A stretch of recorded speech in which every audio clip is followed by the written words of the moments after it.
Hello friends, hi, this is Ashish and welcome to another interesting video.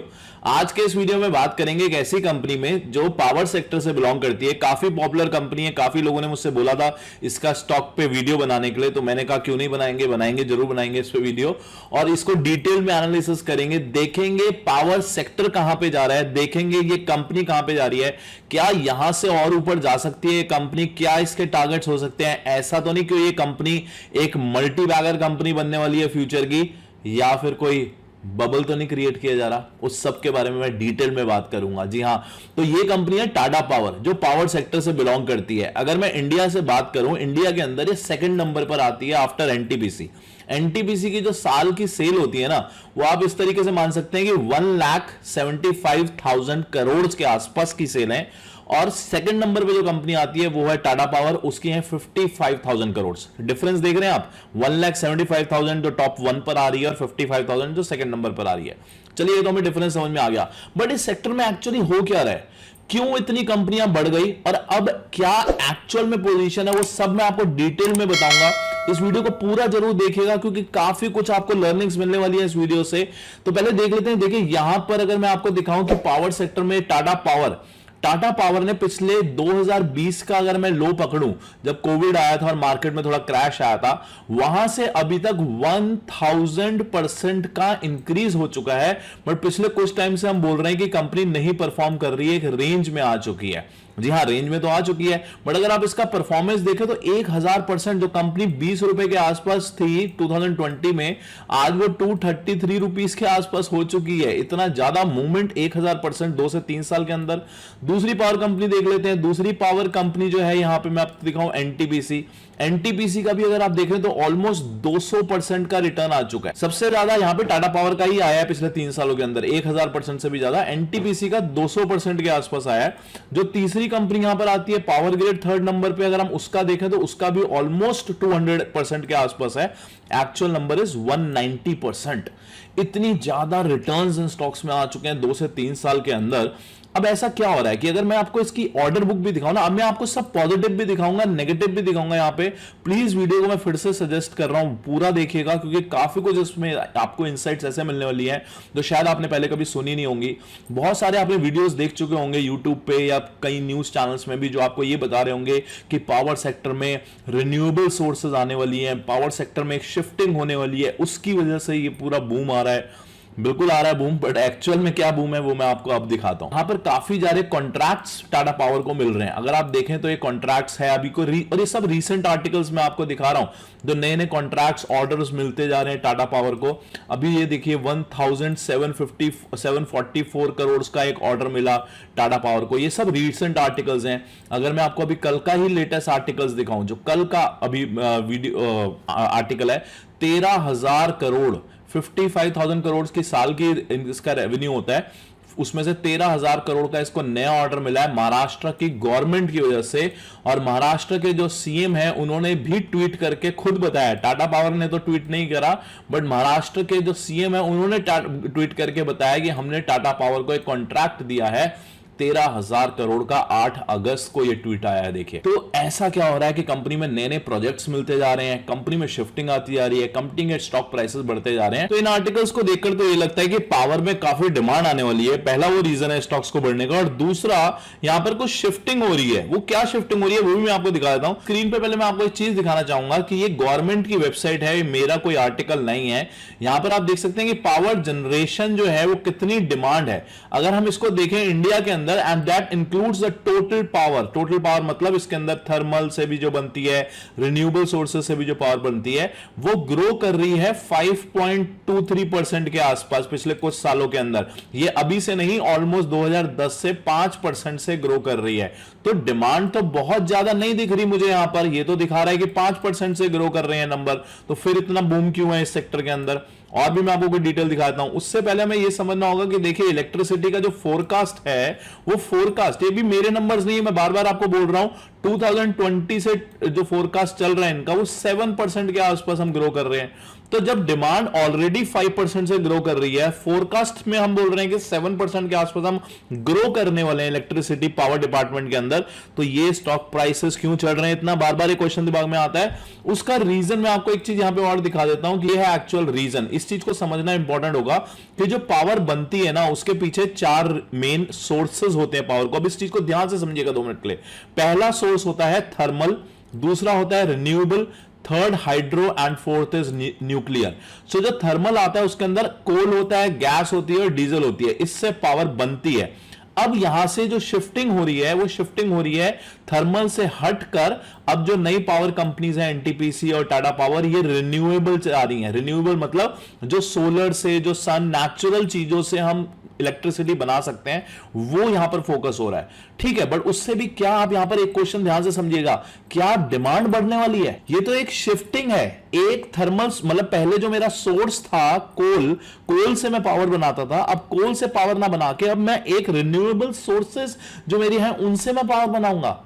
यहां पे कोई demand नहीं बढ़ने वाली, ये गवर्नमेंट की वेबसाइट भी बोल रही है, और थोड़ा सा आप दिमाग को यूज करें तो भी आपको पता चलेगा। ये देखिए, ये टाटा पावर कंपनी जो है, अभी थर्मल से इनका जो रेवेन्यू आता है ऑलमोस्ट 18,000 करोड़ का रेवेन्यू है, रिन्यूएबल सोर्सेज से 8,000 के आसपास है, ट्रांसमिशन और डिस्ट्रीब्यूशन जो ये करते हैं वहां से 34,000 आता है, और उसके बाद कुछ अदर्स भी है वहां से भी 4,000 आता है। अब ये जो थर्मल में 18,000 का रेवेन्यू है, ये कम होता हुआ आपको दिखेगा और रिन्यूएबल में बढ़ता हुआ दिखेगा। तो देखा जाए तो ये यहां से यहां एक शिफ्टिंग हो रही है गाइस, इस चीज को ध्यान से समझिए। ये कोई चीज आपको बता नहीं रहा है, किसी वीडियोस में आपको सुनने को नहीं मिल रही, किसी न्यूज चैनल में, ये एक्चुअली में यहां से सिर्फ थर्मल से शिफ्टिंग हो रही है। जो सोर्स मैंने पहले थर्मल यूज करता था, अब मैं थर्मल को ना यूज करके मैं रिन्यूएबल सोर्सेज हैं जिनको मैं यूज करने वाला हूं। तो इसीलिए आपको ये देखने को मिल रहे हैं कि नए नए कॉन्ट्रैक्ट्स यहां पे साइन हो रहे हैं। आपको लगेगा 13,000 करोड़ का नया ऑर्डर मिल गया टाटा पावर को, तो डज दैट मीन कि अभी उनका 55,000 का सेल्स होती है,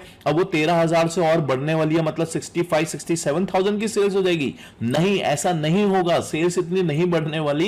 ये पुराने थर्मल के जो कॉन्ट्रैक्ट्स हैं वो खत्म होंगे और वो यहां से रिन्यूएबल में चीज चेंज हो रही है। ये कोई नहीं सोच रहा, इसलिए मैं आपको यहां पे दिखा रहा हूं। ये देखिए, कंपनी ने भी यहां पर बोला है कि हमारा जो विजन है वो going forward, company wants to achieve clean and green portfolio of 80% by 2030 and 100% हम रिन्यूएबल में चले जाएंगे 2045 से। यहां पे भी देखिए, जो गवर्नमेंट इस चीज को क्यों कम कर रही है, यहां पे गवर्नमेंट ने मेंशन किया है कि हम जो कोल का जो इंपोर्ट करते हैं उसको धीरे धीरे रिड्यूस करेंगे यहां से, क्योंकि कोल के ऊपर बहुत ज्यादा डिपेंडेंसी हो चुकी है, प्राइसेस बढ़ चुके हैं, जिसकी वजह से इलेक्ट्रिसिटी प्राइसेस बढ़ते हैं। तो यहां पे कोल में रिडक्शन आएगा, तो कोल में रिडक्शन आएगा। मिनिस्ट्री बोल रही है बाकी इन कंपनीज को कि आप शिफ्टिंग करिए रिन्यूएबल सोर्सेज पे। यहां पे देखिए, इस चीज को ध्यान से पढ़िएगा तो आपको सब कुछ समझ में आ जाएगा, पूरी पिक्चर। यहां पे बोल रहे हैं द सेंट्रल इलेक्ट्रिसिटी अथॉरिटी, जो अथॉरिटी है वो बोल रही है कि हम यहां पे इतनी इलेक्ट्रिसिटी बनाएंगे, एंड ये जो रिन्यूएबल एनर्जी से जो जनरेशन होगा वो 18% से इंक्रीज होके 44% पे आ जाएगा हमारा, और साथ में जो थर्मल से है वो हम 78% से रिड्यूस करके 52% पे आ जाएंगे। तो जिस कंपनी के कॉन्ट्रैक्ट थर्मल एनर्जी से बने हुए होंगे वो इसको खत्म कर रही है, और वो अब यहां से रिन्यूएबल सोर्सेज पे जाती जा रही है, ना कि ये कोई नए नए ऑर्डर्स मिल रहे हैं यहां पे। इस चीज को ध्यान से समझिएगा। अब इससे होगा क्या कि कंपनी पहले जो रॉ मटेरियल बनाती थी एक थर्मल से, अब वो शिफ्ट होके जा रही है रिन्यूएबल से। इसका मुझे एक डिसएडवांटेज दिखता है, और पहला डिसएडवांटेज तो मैंने आपको बता दिया कि ये कोई नए कॉन्ट्रैक्ट्स नहीं है, सिर्फ शिफ्टिंग हो रही है एक किस्म से। आप इस चीज को इस तरीके से देख सकते हैं, ये शायद आपको कहीं सुनने को नहीं मिला होगा अभी तक। दूसरा, यहां पर अब बोरोइंग्स जो है कंपनी के, डेब्ट्स जो है वो बढ़ते हुए आपको दिखेंगे। क्यों बढ़ते हुए दिखेंगे? क्योंकि जब कंपनी एक नए सिरे से सब कुछ शुरू करती है तो वो फिर से लोन्स लेती है, फिर से उसको प्लांट्स लगाने पड़ते हैं, उसकी फैक्ट्री, उसकी मैन्युफैक्चरिंग सब कुछ चेंज होती है। और अगर मैं आपको दिखाऊं यहां पर अभी भी जो कंपनी के डेब्ट्स हैं वो ऑलरेडी यहां पे देखिए अब हर साल बढ़ रहे हैं। 48 था, 51 हुआ, 51, 52, पिछले कुछ सालों से जो 33 से डेब्ट्स आते आते 52 हो चुके हैं। अब ये मुझे और बढ़ते हुए ही यहां से दिख रहे हैं, मुझे कम होते हुए नहीं दिख रहे हैं। उसका रीजन जो मैंने आपको बताया अभी, अगर मैं इनकी डेब्ट टू इक्विटी भी आपको यहां पे दिखाऊं तो वो ऑलरेडी ऊपर चल रही है 1.84। इसको 1 से कम तो मिनिमम होना चाहिए। तो ये कैपिटल ड्रिवन बिजनेस है, इसमें जितनी ज्यादा कैपिटल लगेगी तभी बिजनेस ग्रो होगा। कुछ बिजनेसेस ऐसे होते हैं जिनमें कैपिटल की रिक्वायरमेंट नहीं होती, आप सिर्फ छोटे से ऑफिस में बैठ के भी उस बिजनेस को चला सकते हैं। बट पावर कंपनीज में बहुत पैसा चाहिए होता है, और स्पेशली अब जब चाहिए होगा, जब उनकी शिफ्टिंग हो रही है थर्मल से रिन्यूएबल में, तो और डेप्थ वो लेंगे कंपनी। यहां पे इस चीज को सोचिए। देखिए सेल्स में भी जो नंबर्स ग्रो हुए हैं, अगर मैं आज से 10 साल पहले भी बात करूं, हम 2023 में 2013 में इनकी सेल होती थी 33,000 की, जो बढ़कर अब आई है 55,000 में। अगर मैं इसे परसेंटेज वाइज बात करूं तो ये ऑलमोस्ट 66% का इंक्रीज है सेल्स में 10 सालों के अंदर। और अगर मैं इसे 10 से डिवाइड करूं, विच एक्चुअली मींस 6% की ग्रोथ हुई है सिर्फ इनकी सेल्स में ईयर ऑन ईयर।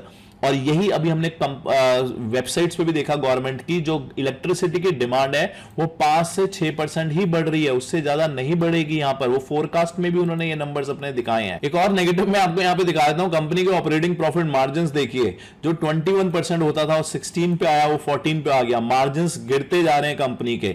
और यहां पर जबकि ऑपरेटिंग प्रॉफिट मार्जिन मतलब कि उनके एक्सपेंसेस बढ़ते जा रहे हैं। देखिए 25,000 का एक्सपेंस था, फिर 35,000 का एक्सपेंस हुआ, फिर 47,000 के एक्सपेंसेस हुए। परसेंटेज वाइज भी एक्सपेंसेस बढ़ते जा रहे हैं, जिसकी वजह से इनके मार्जिन्स भी यहां पे प्रॉब्लम्स आ रही है। सेल्स के नंबर भी मुझे बहुत अच्छे नहीं दिखे, मार्जिन्स के नंबर भी मुझे बहुत अच्छे नहीं दिखे। अब बात करते हैं नेट प्रॉफिट की। यहां पर भी मैं आपको एक कमाल की चीज दिखाता हूं। देखिए नेट प्रॉफिट जो है यहां पे दिखा रहा है ऑलमोस्ट 3,810 का नेट प्रॉफिट हुआ है कंपनी को, पिछले साल 2,156 का था। अब यहां पर एक चीज और ध्यान से आप देख सकते हैं, कंपनी का देख रहे हैं अदर इनकम।